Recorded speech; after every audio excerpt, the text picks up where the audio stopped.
President Recep Tayyip এরদোয়ানের নেতৃত্বে আন্তর্জাতিক রাজনীতিতে পরাশক্তি হয়ে ওঠার চেষ্টা করছে তুরস্ক। সম্প্রতি ভূ রাজনীতিতে একটি বড় সাফল্যের মুখ দেখায় এবার তুরস্কের উচ্ছ্বাসিত প্রশংসায় মাতলেন নবনির্বাচিত মার্কিন প্রেসিডেন্ট ডোনাল্ড ট্রাম্প। ন্যাটোভুক্ত দেশটির সঙ্গে সামনের দিকে সম্পর্ক কোন দিকে এগিয়ে যাবে তারই ইঙ্গিত দিলেন রিপাবলিকান এই নেতা। সিরিয়ায় ভবিষ্যতে কি হতে যাচ্ছে সেটার অনেক কিছু তুরস্কের উপর নির্ভর করছে। দেশটির ভবিষ্যতের চাবি তুরস্কের হাতে বলে মন্তব্য করেছেন মার্কিন নবনির্বাচিত প্রেসিডেন্ট ডোনাল্ড ট্রাম্প।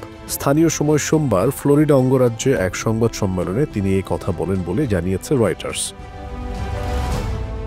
সংবাদ সম্মেলনে ট্রাম্প তুরস্কের প্রেসিডেন্ট এরদোয়ানের প্রশংসা করে বলেন, তুরস্ক একটি প্রধান সামরিক শক্তি যেটি যুদ্ধ করে ক্লান্ত হয়ে পড়েনি। আপনারা জানেন এই মুহূর্তে সিরিয়ায় অনেক কিছু আছে, অনেক কিছুই এখনও অনির্দিষ্ট। আমি মনে করি সিরিয়ার চাবি তুরস্কের হাতেই রয়েছে। সিরিয়ায় উত্তর দিকের কিছু অংশ তুরস্কের নিয়ন্ত্রণে রয়েছে। একসময় ওই অঞ্চল কুর্দিদের সশস্ত্র গোষ্ঠী ওয়াইপিজির হাতে ছিল, কিন্তু তুর্কি বাহিনীর আন্তঃসীমান্ত হামলা ও আঙ্কারার সহায়তাপুষ্ট সিরিয়ার ন্যাশনাল আর্মির মাধ্যমে তাদেরকে সেখান থেকে বিতাড়িত করা হয়েছে। কিন্তু বাশার বিরোধী বিদ্রোহীদের মধ্যে ওয়াইপিজি অন্যতম। এটি যুক্তরাষ্ট্রের সহায়তাপুষ্ট কুর্দি বিদ্রোহীদের জোট সিরিয়ান ডেমোক্রেটিক ফোর্সেসের উল্লেখযোগ্য অংশীদার।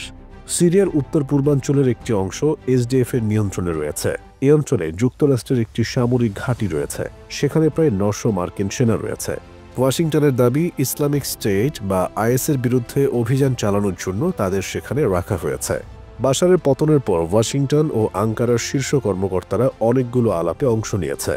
বাশার পরবর্তী রাজনৈতিক শূন্যতায় আইএস যাতে মাথাচাড়া দিতে না পারে সেজন্য কাজ করতে তারা সম্মত হয়েছেন। সংবাদ সম্মেলনে সিরিয়ায় অবস্থানকারী মার্কিন সেনাদের বিষয়ে ট্রাম্পের কাছে জানতে চাওয়া হয়, কিন্তু তিনি এ বিষয়ে সরাসরি কোনো উত্তর দেননি।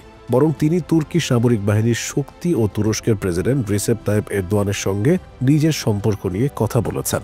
তিনি বলেন, এরদোয়ানকে আমি মহান মনে করি। তিনি একটি অত্যন্ত বলিষ্ঠ ও শক্তিশালী সেনাবাহিনী গড়ে তুলেছেন।